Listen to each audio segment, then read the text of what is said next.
I'll give it a try. Did anybody else watch this then? Did Azan watch it?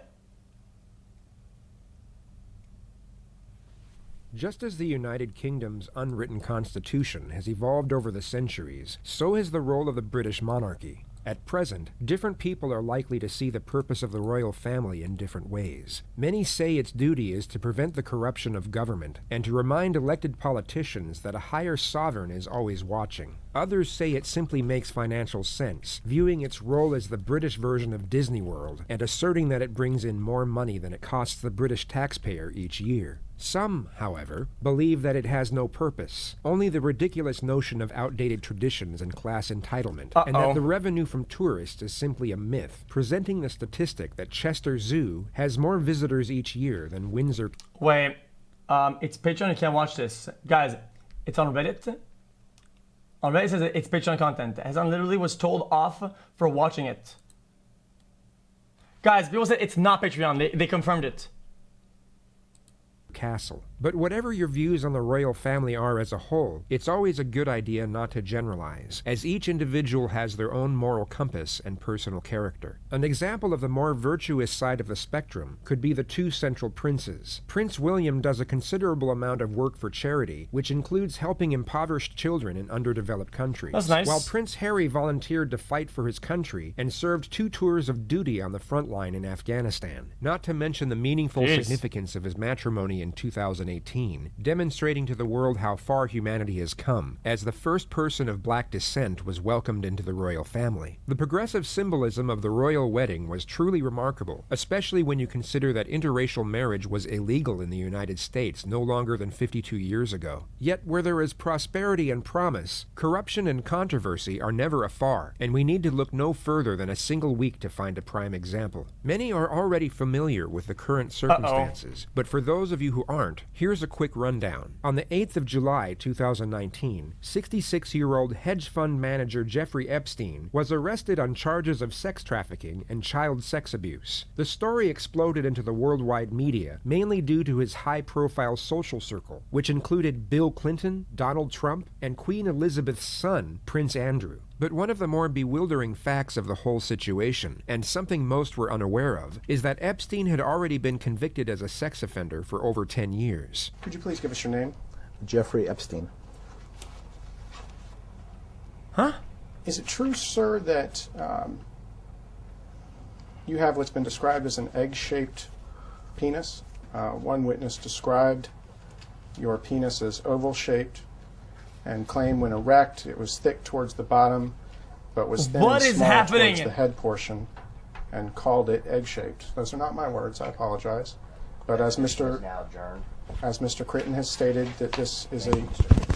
His original charges were 4 counts of unlawful sex with a minor and 1 count of sexual abuse, but his high-end attorneys managed to whittle it down to just 1 count of procuring a minor for prostitution, and he served just over 1 year in prison. While Trump and Clinton allegedly cut ties with Epstein after his arrest, Prince Andrew continued the relationship and visited Epstein multiple times at his properties both in the States and also on his private island in the Caribbean, where he allegedly partook in what the media dubbed orgy parties with underage girls who were solicited for sex. One of the alleged victims even went public, stating that she was trafficked and then forced to have sex with Prince Andrew on 3 separate occasions. A photograph of them together surfaced in the media, and many consider it to be substantial evidence to back up the allegations. On the 10th of August 2019, Jeffrey Epstein died under extremely suspicious circumstances, with his death being officially ruled a suicide. This only added fuel to the fire, and the public scrutiny aimed at Prince Andrew intensified over the following months. Then, on the 16th of November, he made the extraordinary decision to address the allegations in a televised interview. We've come to Buckingham Palace in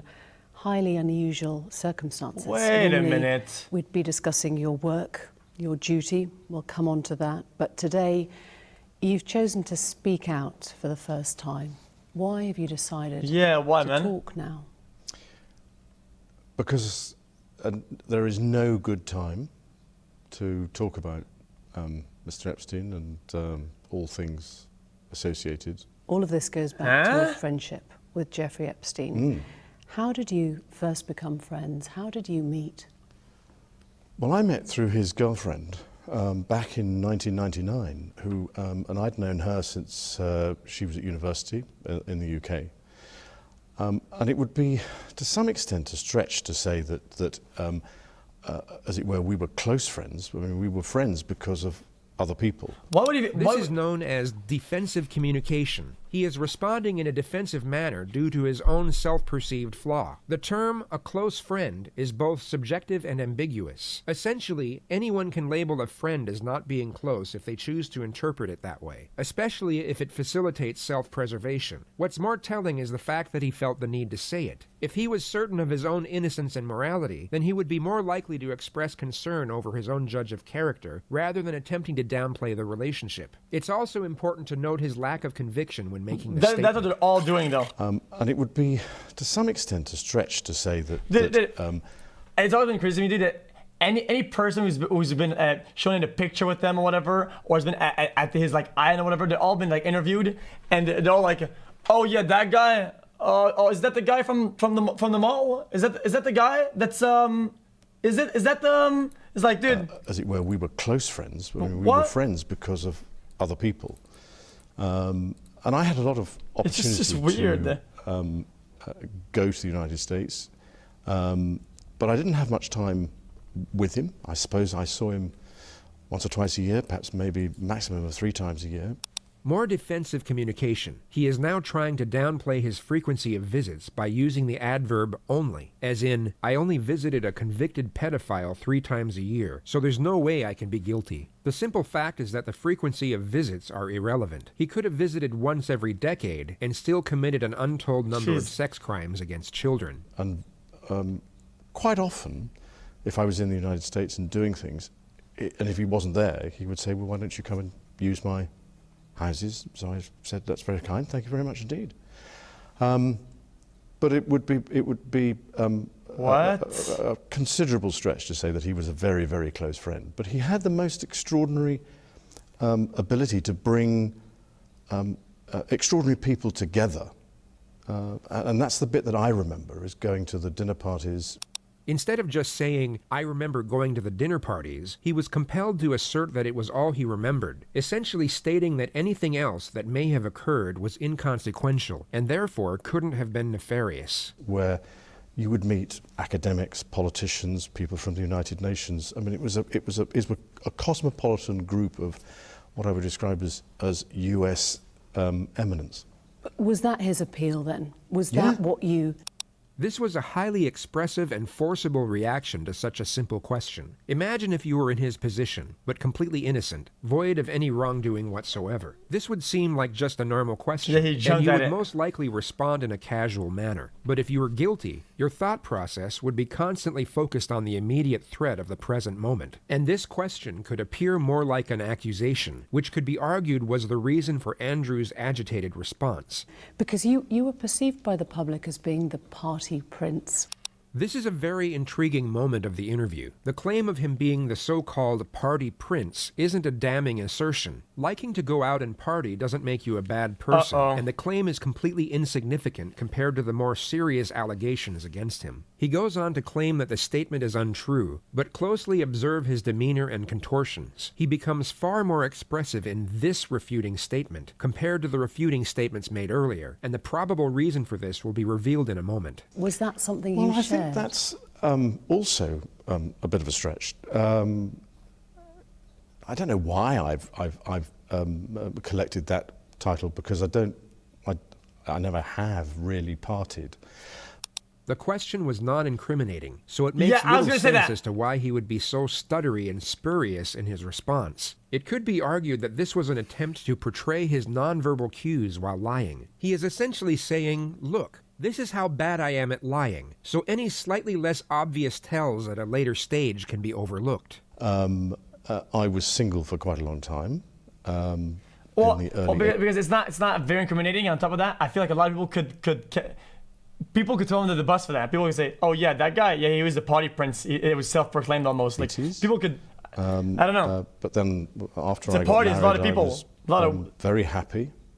shaking his head while making an assertive statement. The movement doesn't correlate with the message. Most body language experts would assert that he is lying here, although his heightened state of focus on the more damning elements may have influenced this. And I've never really felt the need to go and party. Am I right in thinking you threw a birthday party for Epstein's girlfriend, Ghislaine Maxwell, at Sandringham? No, it was a shooting weekend. A shooting weekend? Just a straightforward shooting weekend. The expression on his face is as if he's been accused of something, but the interviewer had only asked if he had thrown a party. It's as if the word party has some damnatory connotations to it, hence the worried look, as well as his assertion that it was just a straightforward shooting weekend, whatever that is. Yeah, well, I was going to say, what is that? During these times that he was a guest at Windsor Castle at Sandringham, the shooting weekend, Yep. we now know that he was and had been procuring young girls for sex trafficking. We now know that. At the time, there was no indication to me or anybody else that that was what he was doing. The next moment is fascinating. He breaks eye contact immediately after making his statement, arguably because it was a pure fabrication, and he wasn't comfortable with the reporter's gaze. And certainly, when I saw him either in the United States... He starts off a new sentence, giving a justification for the broken eye contact, yet appears to be trying to think up a related statement on the spot. People do this sometimes when they are uncomfortable. They abruptly say the first clause of a sentence as a means to escape an uncomfortable silence, but they then have to think up the next clause directly on the spot. In the next moments, Andrew realizes that the initial clause he thought up fits in perfectly with his next assertion. Well, no, when I saw him in the United States, or when I was staying in his houses in the United States, there was no indication, absolutely no indication. Let's watch that again. And certainly, when I saw him either in the United States, well, no, when I saw him in the United States, or when I was staying in his houses in the United States, there was no indication. He was convicted of Yep. soliciting and procuring a minor for prostitution. He was jailed. This was your friend. How Yes. did you feel about it?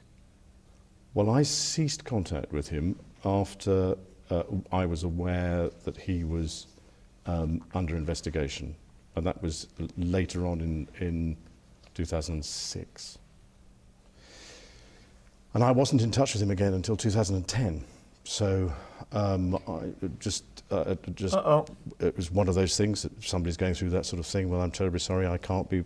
So no contact? No contact. When he was serving time, there was no call, no letter, nothing there? No. He was released in July. Sure, man. Within months, by December of 2010, you went to stay with him at his New York mansion. Why? Why were you staying with a convicted sex offender? Right. I have always, ever since this has happened, and since this has become, as it were, public knowledge that I was there, I've questioned myself as to why did I go, what was I doing, and was it the right thing to do? Why do you even agree with this confirmed interview? that he only started questioning his actions to visit a sex offender since it became public knowledge, essentially stating that he's only worried about what others think of his actions rather than what he thinks of his actions. Now I went that's not a there with reach. the sole That's a reasonable purpose of statement. saying to him that because he had been convicted, it was inappropriate for us to be seen together. And I had a number of people It would be inappropriate for you to be with him regardless, I think. What do you mean seen? Either to go and see him Just to or do not the to go and see action him. would be inappropriate. What? And I took the judgment call that because this was serious, and I felt that doing it over the telephone was the chicken's way of doing it. I had to go and see him and talk to him. Much like a breakup after a long-term relationship, telling someone the news face-to-face is a sign of respect. He has essentially just stated that he still held a sex offender in high regard. And I went to see him, and I was doing a number of other things in New York at the time. Of course. And we had an opportunity to go for a walk in the park, and that was the conversation, coincidentally, that was photographed, which was when I said to him, I said, look, because of what has happened, I don't think it is appropriate that we should remain in contact. And by mutual agreement during that walk in the park, we decided that we would part company, and I left, I think it was the next day. And to this day, I never had any contact with him from that day forward. He didn't leave the next day. He stayed at Epstein's residence for 4 days after. It must have been pretty awkward staying at someone's house for 4 nights after telling them you want nothing to do with them anymore. What did he say when you told him that you were breaking up the friendship? He was what I would describe as understanding. He didn't go into any great depth in the conversation about what I was doing, or what he was doing, except to say that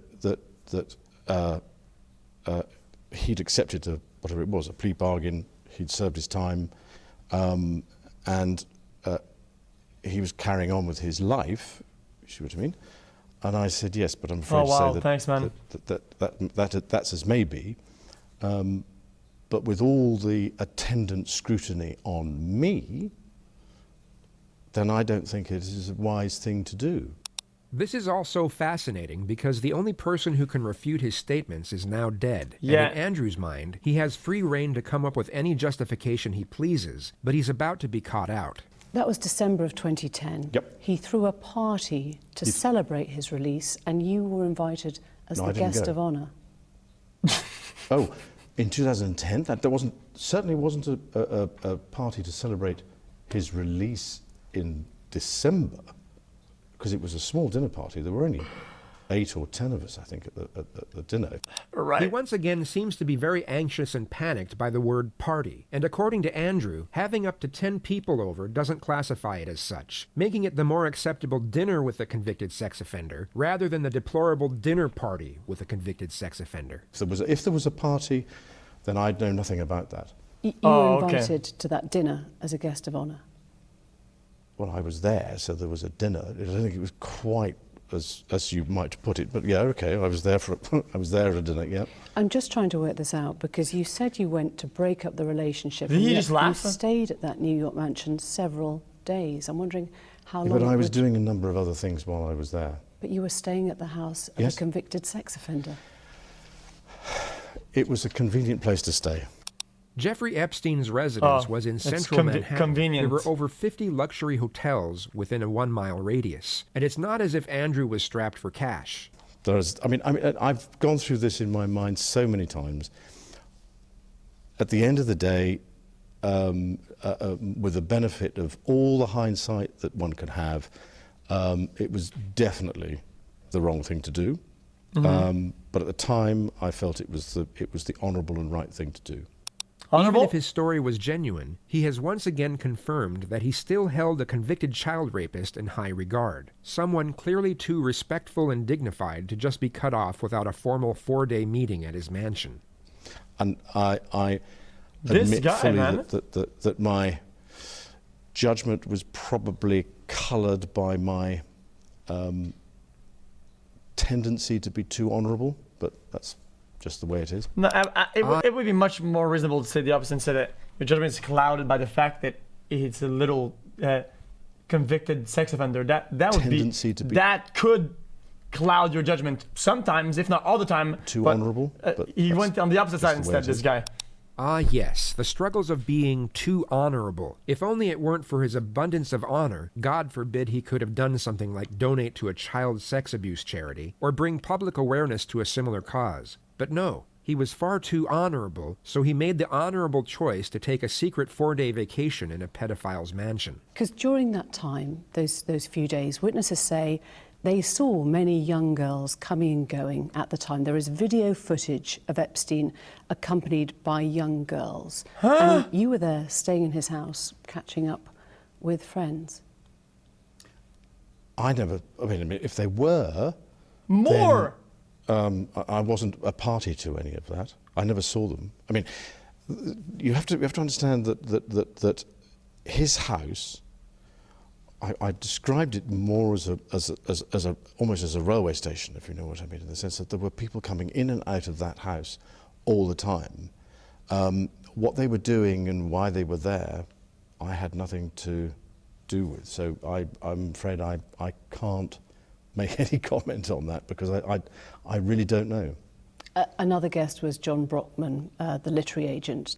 It was at this moment he knew. He fucked up. Now, he described seeing you there getting a foot massage from a young Russian woman. Did that happen? No. You're absolutely sure, or you can't remember? Absolutely sure. So John Brockman's statement is false? Well, I don't know Mr. Brockman, so I don't know what he's talking about. But that definitely wasn't you getting a foot massage from a Russian girl in Jeffrey Epstein's house? No.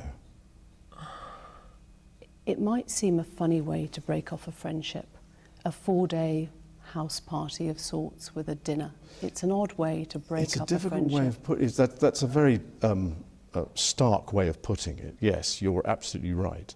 But actually, the truth of it is that I actually only saw him for about the dinner party, the walk in the park, and it's a party now? passing in the passage.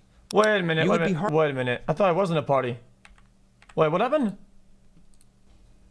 The dinner party, the walk in the park, and probably passing in the passage. You would be hard-pressed to find a more guilty-looking face in the history of investigative journalism. If this was a soap opera, the director would probably tell the actor to tone it down a little bit, to at least give the viewer a shred of doubt that he's not completely full of shit. So let's go to that Central Park walk, which was snapped. Friends of yours suggest that Epstein wanted that photo taken. Perhaps he'd even set it up. Notice the oncoming sigh of relief as the subject matter switches from the suspicion directed at him to the suspicion directed at Epstein. He seems to relax as he can finally be genuine and speak the truth for a moment, and notice the complete switch in his demeanor and body motions. Do you worry that you were being played?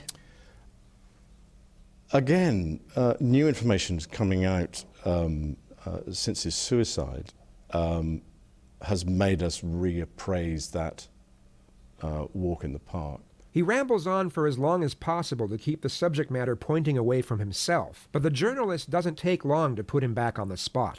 July of this year, Epstein was arrested on charges of sex trafficking and abusing dozens of underage girls. One of Epstein's accusers, Virginia Roberts, has made allegations against you. She says she met you in 2001. She says she dined with you, danced with you at Tramp nightclub in London. She went on to have sex with you in a house in Belgravia belonging to Ghislaine Maxwell, your friend. Your response? I have no recollection of ever meeting this lady. None whatsoever. You don't remember meeting her? No. Do you remember dancing at Tramp? No. That couldn't have happened because the date that is being suggested, I was at home with the children. You know that you were at home with the children. Was it a memorable night?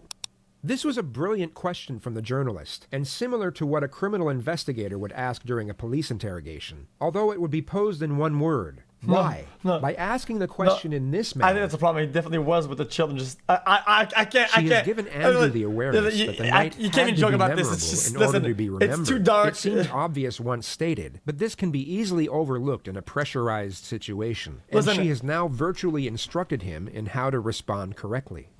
On that particular day that we now understand is the date, which is the 10th of March, I was at home. I was with the children. I'd taken Beatrice to a Pizza Express in Woking for a party at I suppose sort of 4 or 5 in the afternoon. Why would you remember that? How would you remember? Yeah, good question. Holy shit! Birthday and being at home. Because going to Pizza Express in Woking is an unusual thing for me to do. A very unusual thing for me to do. I've only been to Woking a couple of times, and I remember it weirdly distinctly. As soon as somebody reminded me of it, I went, oh yes, I remember that. This has neither been refuted nor confirmed, but nevertheless, a child's birthday party at a pizza restaurant doesn't last throughout the night, so he could have had sex with a victim after it occurred. Or, this could have simply been an occasion that happened close enough to the date in question, which is the reason he is now using it as an alibi. Is it possible that you met Virginia Roberts, dined with her, danced with her in Tramp, had sex with her on another date? No. Is there any way you could have had sex with that young woman or any young woman trafficked by Jeffrey Epstein in any of his residences? No. Sure, man. And without putting too fine a point on it, if you're a man, it is a positive act to have sex with somebody. You have to take some sort of positive action. And so therefore, if you try to forget, it's very difficult to try and forget positive action. And I do not. No, okay. Therefore, if you try to forget, it's very difficult to try and forget positive action. And I do not remember anything. Epstein's housekeeper, also in the Florida court legal deposition, said that you visited the Palm Beach residence around 4... Well, I'm actually kind of upset that she swapped questions, because she should have just said, what the fuck did you just say, times a year. Notice Andrew's reaction in the next moments when he genuinely thinks a statement is untrue. You got a daily massage. 4 times a year? Now let's compare this to a question he was asked a moment earlier. Is it possible that you met Virginia Roberts, dined with her, danced with her in Tramp, had sex with her? I'm just wondering, when you look back now, is there a chance that those massages might have been the services of someone who was being sexually exploited or trafficked by Epstein? No. I don't think... I mean, no, definitely not. Definitely not. And I definitely did not visit his Palm Beach house 3 or 4 times a year. Absolutely not. Virginia Roberts' legal team says you could not spend time around Epstein and not know what was going on. You could not spend time around Epstein and not know what was going on. Once again, put yourself in his position, but you are completely innocent. You spent time with Epstein, and you saw nothing suspicious whatsoever. You would know this statement is false, and would most likely respond in a forceful manner to refute it. You wouldn't feel the need to give a lengthy and defensive explanation to try and demonstrate your innocence. If you are somebody like me, like then what? people Like a weirdo? behave in a subtly different way. You wouldn't... first of all, I'm not looking for it. That's the thing. Is if you're looking for it, then you might have suspected. Oh my God! This now, defense. with the benefit of a huge amount of hindsight and a huge amount of analysis, you look back and you go, well, was that really the way that it was, or was I looking at it the wrong way? But you don't go into these places. You don't go to stay with people. Okay, this is brain dead. Looking. This guy's having fucking parties at private places with only adults, and he says that the only way he would know if there were children in the place is if he was looking for them. Oh, yes. For that. You could not yes. spend time around him. That was what they said. You could not spend time around him and not know. Yes, you could, because I was there, would be a common response of a genuine person. Look, the other aspect of this is that I live in an institution at Buckingham Palace which has members of staff walking around all the time. And I don't wish to appear grand, but there were a lot of people who were walking around Jeffrey Epstein's house. As far as I was aware, they were staff, they were people that were working for him, or doing things. As it were, I interacted with them, if you know what I mean, to say good morning, good afternoon, but I didn't, if you see what I mean, interact with them in a way that was, you know, what are you doing here, why are you here, what's going on? But you'd notice if there were hundreds of underage girls in Buckingham Palace. God, We are once again about to see a truthful response, far more animated and forceful. Wouldn't you? But sorry, you would notice if there were hundreds of underage girls in Jeffrey's house. Wasn't there? The number from the reporter was clearly exaggerated. No one ever claimed there were hundreds of sex slaves walking around Epstein's premises. Epstein is dead. Yes. The women are now being heard. Quite rightly. You've talked about a thick skin. I wonder if you have any sense now of guilt, regret or shame about any of your behaviour and your friendship with Epstein. Do I regret the fact that he has quite obviously conducted himself in a manner unbecoming? Yes. Unbecoming? He was a sex offender. Yeah, I'm sorry, I'm being polite, in the sense that he was a sex offender. But no. Was I right in having him as a friend at the time? And bearing in mind this was some years before he was accused of being a sex offender. I don't think there was anything wrong then. The problem was the fact that once he had been... What about the answer to the question? I stayed with him.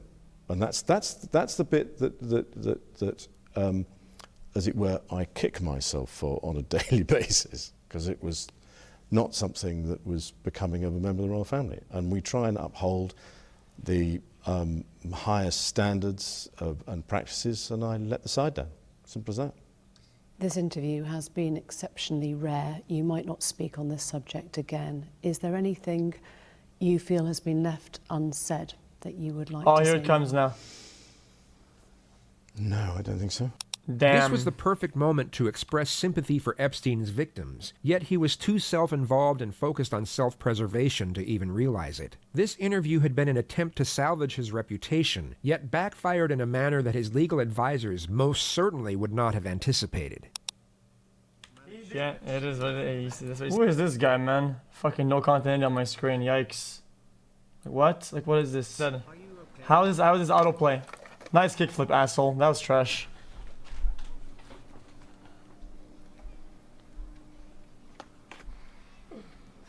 Well, there's not any commentary. Fake laugh, no commentary. What even is this, man? Fucking bum. He's so annoying, dude. He would always do that, though. Reacting to a react. Good one, man. Jesus Christ. The internet is cursed.